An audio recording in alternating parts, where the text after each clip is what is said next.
തിന്മകൾ നിങ്ങൾ ചെയ്തിട്ടുണ്ടെന്ന് നിങ്ങൾക്കറിയാം, അല്ലാഹുവിനറിയാം. പാപങ്ങൾ നിങ്ങൾ ആരാരും അറിയാതെ മറച്ചു വെച്ചതാണെന്ന് നിങ്ങൾക്കറിയാം, പടച്ചവനും അറിയാം. ആളുകൾ അറിഞ്ഞതും അറിയാത്തതും നിങ്ങളും പടച്ചവനും മാത്രം അറിയുന്നത്.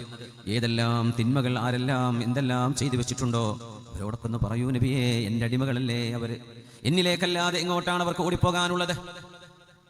മനുഷ്യരങ്ങനെയല്ല. ഒരു മനുഷ്യനെ പേടിയുണ്ടെങ്കിൽ ആ മനുഷ്യന്റെ നാലയലത്ത് നമ്മൾ പോവില്ല. എന്നാൽ അള്ളാഹുവിനെ പേടിക്കുകയാണെങ്കിൽ അള്ളാഹുവിന്റെ അരികത്തേക്കല്ലാതെ എങ്ങോട്ടാണ് നമുക്ക് ഓടാനുള്ളത്? അതുകൊണ്ട് നബിയെ പറഞ്ഞു കൊടുക്കണം, എൻ്റെ അനുഗ്രഹം നിങ്ങൾക്ക് ലഭിക്കില്ലേ എന്ന് ഒരിക്കലും നിരാശപ്പെട്ടു പോകരുത്. എൻ്റെ കാരുണ്യം നിങ്ങളെ കാത്തിരിക്കുകയാണെന്ന് വരണേ.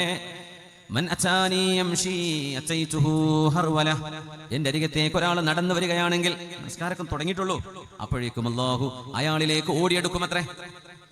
ഒരു ചാണ് അരികത്തേക്ക് വന്നാൽ ഒരു മുഴം അള്ളാഹു അരികത്തേക്ക് അങ്ങോട്ടെടുക്കുമത്രേ. നമ്മുടെ ഭാഗത്ത് നിന്ന് എനിക്കെന്റെ റബ്ബ് വേണം, എൻ്റെ അള്ളാഹു വേണം, എൻ്റെ ശരീരത്തിന്റെ ആഗ്രഹങ്ങളെ ശമിപ്പിക്കാൻ വേണ്ടിയുള്ള ഓട്ടത്തിനിടയിൽ എൻ്റെ പരലോകവും എൻ്റെ റസൂലും എൻ്റെ ദുനിയാവും എൻ്റെ ഈമാനും എൻ്റെ ചാരിത്രശുദ്ധിയും എൻ്റെ എല്ലാ നന്മകളും എല്ലാവിധ സൽക്കർമ്മങ്ങളും ഉടഞ്ഞുടഞ്ഞില്ലായ്മ ചെയ്തു പോയിട്ടുണ്ട്. പടച്ചവനെ, എനിക്കൊന്ന് നന്നാവണം എന്ന ഒരു ചിന്ത വരുമ്പോഴേക്കും ആ മനുഷ്യന്റെ അരികത്തേക്ക് അള്ളാഹുവിന്റെ റഹ്മത്ത് ഓടി വരുമെന്ന് മഹാനായ റസൂലുള്ളാഹി സ്വല്ലല്ലാഹു അലൈഹി വസല്ലം. അതാണ് അല്ലാഹു ജല്ല ജലാലുഹു.